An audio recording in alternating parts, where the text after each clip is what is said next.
माँ, ये देखिए उनके पद चिन्ह।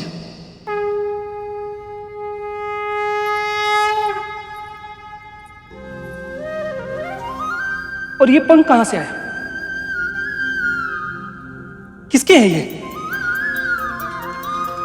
नारायण, माँ लक्ष्मी की। दीदी, प्रभु नारायण और माँ लक्ष्मी की।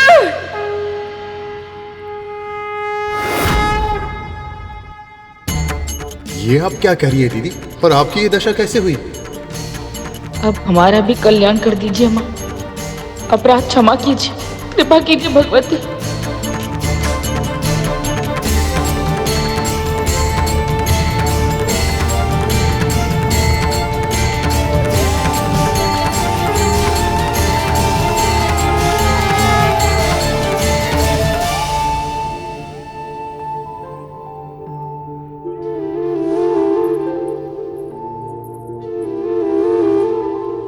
मुझे क्षमा कर देना माता।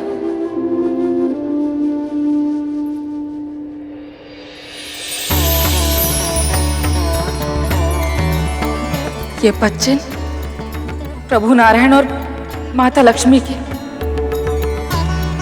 और ये पंख उनका जो शिष्य था, वो उनका कोई सेवक था। अब आपके पटर पटर करने से थोड़ी हर चीज सत्य हो जाएगी। और आपके पुत्र को कई तरह एम्बारस हो गए हैं। अब तक तो अपने घर का मार्ग भी भूल गया होगा आपका राजकुमार।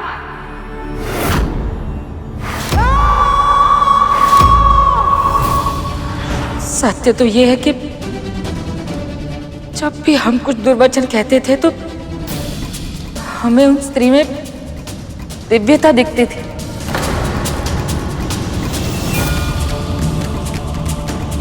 कि हम सत्य पहचान ही नहीं पाए। इसका अर्थ ये है कि स्वयं भगवान हमारे कल्याण के लिए आए थे यहाँ। प्रभु विष्णु और माता लक्ष्मी मेरे समक्ष।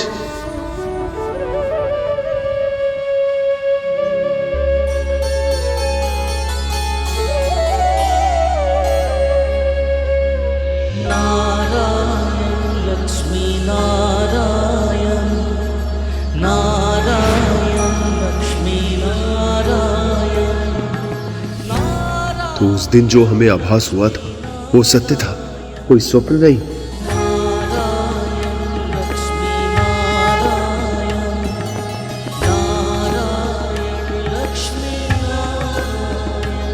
भगवान, हमें तो बहुत आरंभ में ही उन्होंने अपने वास्तविक स्वरूप का आभास दे दिया था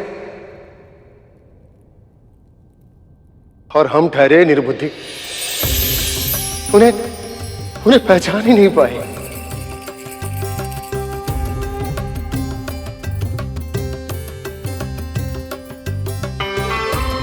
तो हमारे लिए बहुत प्रसन्नता की बात है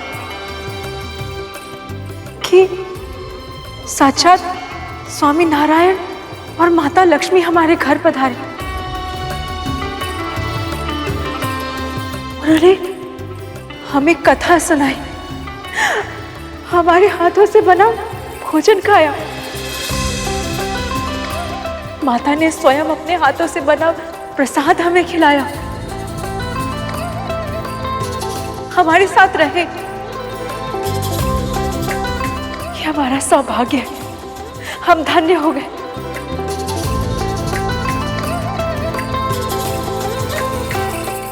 हम धन्य हो गए।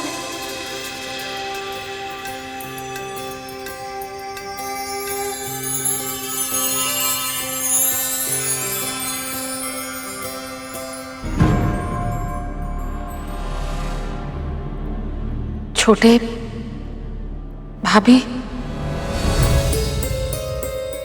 सत्य तो यह है कि हम कभी नहीं चाहते थे कि आपका पुत्र घर वापस आए।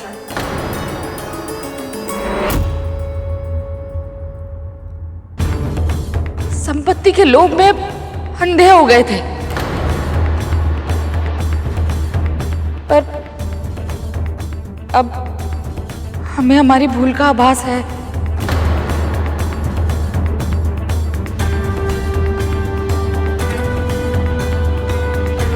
बहुत लज्जित है हम। हो सके तो हमें क्षमा कर दीजिएगा। दीदी, आप तो हमारा परिवार है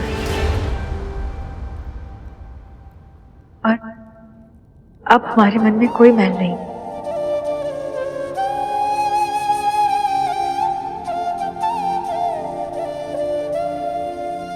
जब स्वयं स्वामी नारायण और माता लक्ष्मी ने आपको क्षमा कर दिया,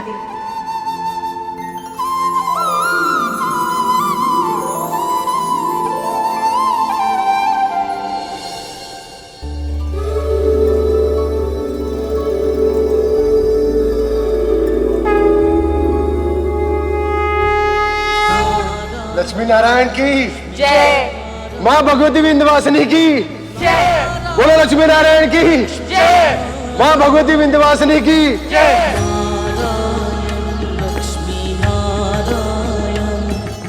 प्रभु, माँ प्रणाम।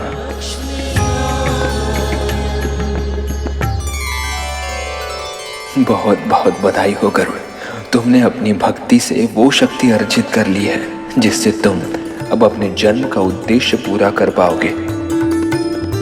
हाँ भैया, परंतु ये माँ की कृपा और प्रभु की दया के बिना संभव ही नहीं था।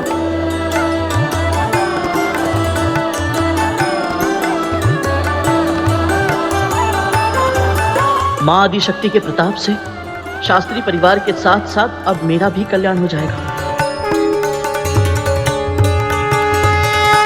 अब अपनी माँ को सबसे बड़ी प्रसन्नता दे पाऊंगा। मैं अपना सबसे बड़ा स्वप्न अब पूरा कर पाऊंगा। कितना अद्भुत होगा वो क्षण जब प्रभु मुझे अपना वाहन बनने का सौभाग्य प्रदान करेंगे।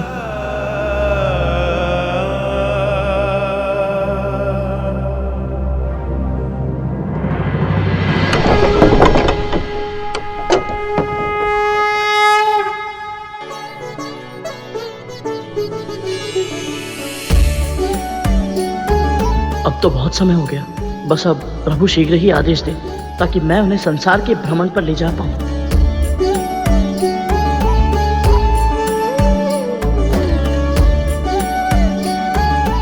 मैं तुम्हारी आतुरता समझ सकती हूँ गरुड़। मैं भी उत्सुक हूँ तुम्हें प्रभु का वाहन बनते देखने के लिए।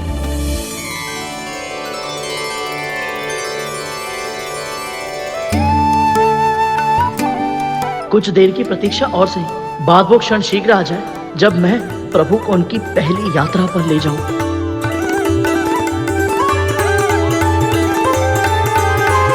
प्रभु उठ गए?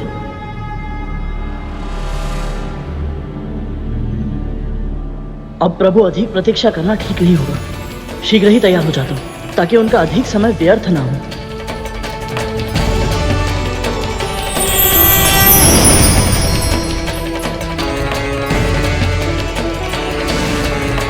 प्रणाम प्रभु।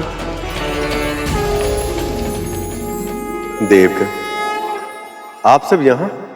आपके दर्शनों की कामना थी प्रभु, और कुछ संसार के विषयों पर आपसे चर्चा करनी थी। बताइए।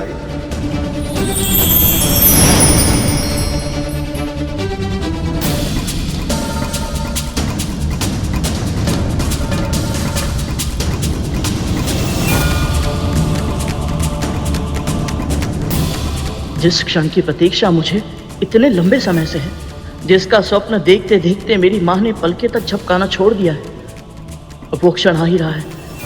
हे प्रभु, कब पूरी होगी मेरी कामना?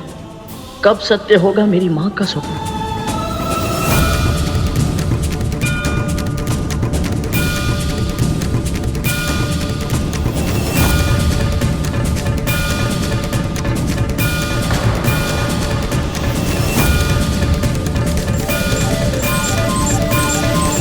पुत्र,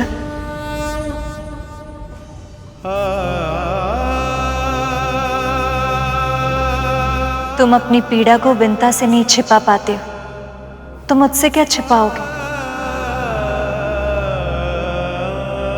माँ, प्रभु का सेवक होने के पश्चात भी मैं प्रभु की सेवा कर ही नहीं पा रहा हूं, और इससे जो पीड़ा मुझे हो रही है उसे मुखर होकर व्यक्त भी नहीं कर पा रहा हूं। मां, जब तक मैं प्रभु का वाहन नहीं बन जाता मेरा जीवन व्यर्थ ही रहेगा। अपने उद्देश्य में असफल होने का दंश मेरे हृदय में हर पल चुभता रहेगा। मां, पुत्र, तुम्हारी स्वामी भक्ति में कोई संदेह नहीं है। सत्य कहे तो तुम्हारे जैसे भक्तों की एकनिष्ठ आराधना से ही भगवान को शक्ति मिलती है और वो भगवान बनते हैं। पुत्र, तुम्हें धैर्य रखना होगा। सही समय आने से पहले कुछ नहीं होगा। मैं समझता हूं मां, परंतु जब तक सही समय नहीं आ जाता मैं अपने मन को कैसे समझाऊं? चलो, इसके लिए मेरे पास एक उपाय है। जब तक तुम प्रभु के वाहन नहीं बन पाते, क्यों ना प्रभु के बारे में और बातें जान लो। मां, ये तो बहुत ही उत्तम सुझाव है। प्रभु के बारे में जानने से अधिक उत्तम और क्या हो सकता है? आप बताइए मुझे प्रभु के बारे में। तो क्या तुम्हें ये पता है, नारायण संसार के पालनहार होने के साथ साथ क्रमिक विकास के कर्ता भी है। वो कैसे मां? इस ब्रह्मांड में पहले कुछ भी नहीं था, कुछ भी नहीं। फिर महाशिव उत्पन्न हुए। वो अपने आप में संपूर्ण थे पर स्थिर थे। उनकी ऊर्जा से बनी आदि शक्ति, फिर इन दोनों के योग से नारायण की उत्पत्ति हुई, और फिर नारायण की नाभि से उत्पन्न हुए ब्रह्मदेव। उस समय संसार में केवल जल था। फिर नारायण ने असुर मधुकैटभ का वध करके उनके महावृद्धाकार तन के अवशेषों से पृथ्वी का निर्माण किया। जैसे कि तुम्हें कद्रू ने बताया था, विकास यात्रा के क्रम में सबसे पहले जीवन की उत्पत्ति जल से हुई थी। प्रलय काल के समय तुम्हारे प्रभु ने मत्स्य अवतार लेकर महाराज सत्यव्रत से नौका का निर्माण करवाया था और सभी प्रजातियों के जीव जंतुओं, कीटों, पक्षियों आदि को उस पर स्थान देने का आदेश दिया था, और फिर स्वयं मत्स्य रूप में उस नौके की रज्जू खींचकर उन सब की रक्षा की थी। उसके बाद देवों और असुरों में संग्राम छिड़ गया। दिव्य शक्तियों में भीषण युद्ध होने लगा। इस काल में समुद्र मंथन को संभव बनाने के लिए उन्होंने दूसरा अवतार अर्थात कूर्म अवतार लेते हुए तुमने स्वयं देखा। जल पर विचरण करने वाली मछली के बाद आया था जल और थल दोनों पर धीमी गति से विचरण करने वाला कछुआ। मां, जीवन की विकास यात्रा के इस क्रम में इन दोनों के बाद प्रभु का अगला अवतार कौन सा हुआ था? अवतारों का प्रकट होना इतना सहज नहीं होता पुत्र। किसी भी अवतार के उत्पन्न होने से पहले उसकी आवश्यकता का जन्म होता है। उचित कारण और योग्य परिस्थिति उत्पन्न हुए बिना कोई भी अवतार संभव नहीं हो सकता। इसलिए प्रभु विष्णु के अगले अवतार के लिए आवश्यक परिस्थिति निर्माण करने के लिए सनकादिक ऋषि वैकुंठ आए। ओम नमो नारायणाय, ओम नमो नारायणाय, ओम नमो नारायणाय, ओम नमो नारायणाय, ओम नमो नारायणाय। नारायण नारायण नारायण नारायण, ओम नमो नारायण।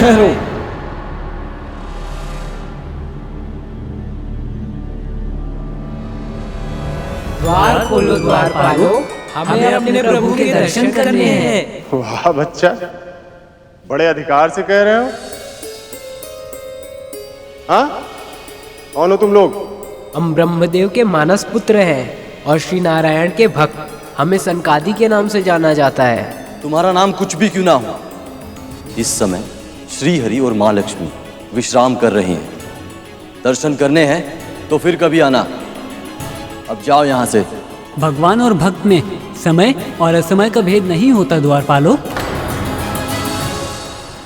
भगवान तो स्वयं अपने भक्तों की प्रतीक्षा करते रहते हैं। ओ, तब क्यों ना आज भक्ति भगवान की प्रतीक्षा कर लें? हाँ?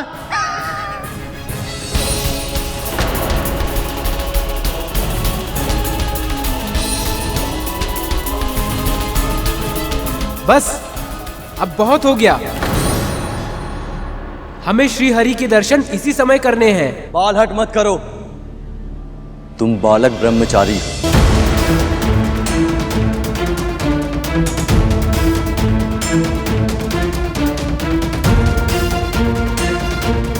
हाँ, अगर तुम चाहो तो हम तुम्हें कुछ मिठाइयां दे सकते हैं।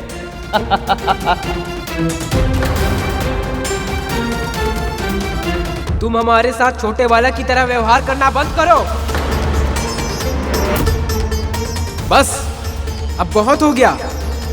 हमने तुम्हें चेतावनी दी थी पर तुमने हमारी चेतावनी पर ध्यान नहीं दिया। हमारे निवेदन का आदर करने के स्थान पर तुमने हमें श्री हरि के दर्शन तक करने नहीं दिए। भगवान और भक्त के बीच अवरोध करने का दुस्साहस किया है तुम दोनों ने। अब इस पाप की सजा अवश्य भुगतोगे तुम। और अब यही पीड़ा तुम्हें भी सहनी होगी। तुम दोनों को अहंकार ने जकड़ कर रख दिया है। तुम दोनों वैकुंठ में वास करने के योग्य नहीं हो। अब तुम दोनों को मृत्यु लोक जाना होगा।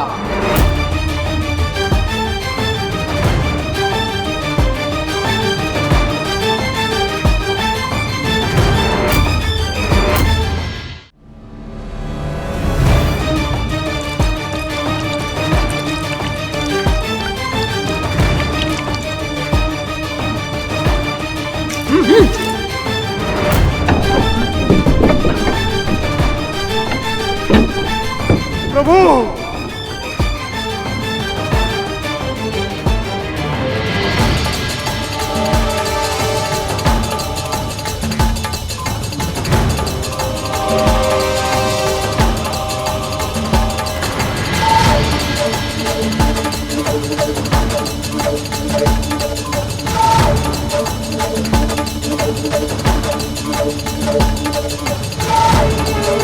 प्रणाम ऋषिवा।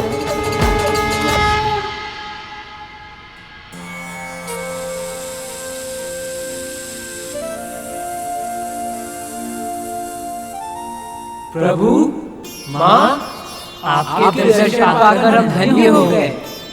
प्रभु, हमारी रक्षा कीजिए प्रभु।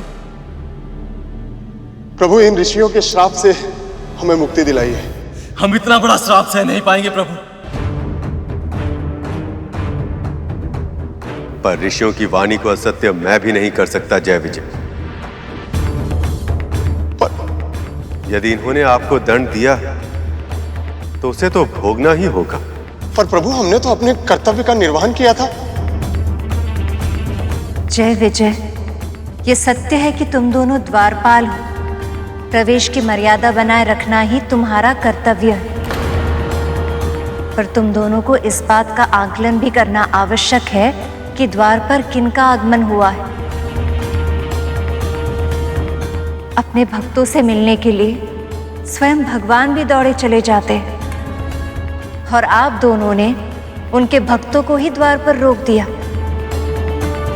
तपस्वियों का अनादर करना एक अपराध है जय विजय, और अपराध किया है तो इसका दंड तो तुम्हें मिलेगा ही। आप सत्य कह रही है माँ। अपराध तो हमने किया, हमें क्षमा कर दीजिए माँ, हमें क्षमा कर दीजिए। हम इतना बड़ा दुख कैसे सहन कर पाएंगे प्रभु? आप तो दीन दयाल है प्रभु, दुखियों का कष्ट हरने वाले हैं प्रभु। हमारे उद्धार का कोई तो उपाय बताइए।